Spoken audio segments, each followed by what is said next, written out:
పహల్గామ్ ఉగ్రదాడికి దేశం ఒక్కసారిగా అట్టుడికిపోయింది. ఆ దాడిలో శుభం తెలియని సామాన్యులు బలైపోయారు. ఆ ఘటన ఇప్పుడు తలుచుకున్న ఒళ్ళు జలధరిస్తోంది.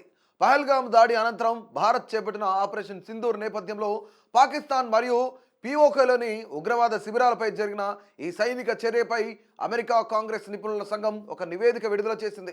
ఈ నివేదికలో పలు సంచలన అంశాలను వెల్లడించింది. ఆపరేషన్ సింధూర్ తర్వాత కృత్రిమ మేధను ఉపయోగించి భారత్ను లక్ష్యంగా చేసుకుని చైనా ఇప్పుడు సమాచారాన్ని వ్యాప్తి చేసిందని ఆరోపించింది. అమెరికా చైనా ఆర్థిక భద్రతా సమీక్ష కమిషన్ తన వార్షిక నివేదికలో ఈ సంచలన అంశాలను ప్రస్తావించింది.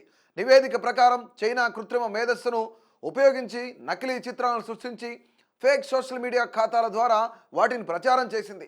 తాము తయారు చేసిన క్షిపణులు భారత్, ఫ్రాన్స్ యుద్ధ విమానాలను కూల్చివేశాయని, అంటే రఫేల్ యుద్ధ విమానాలను కూల్చివేశాయని చైనా ప్రచారం చేసుకుంది.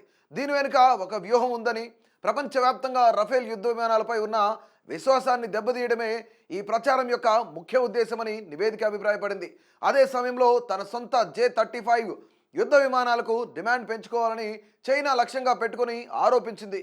చైనా అనుసరిస్తున్న గ్రే జోన్ వ్యూహంలో అసత్య ప్రచారం ఒక భాగమని ఈ నిపుణుల సంఘం తన నివేదికలో పేర్కొంది.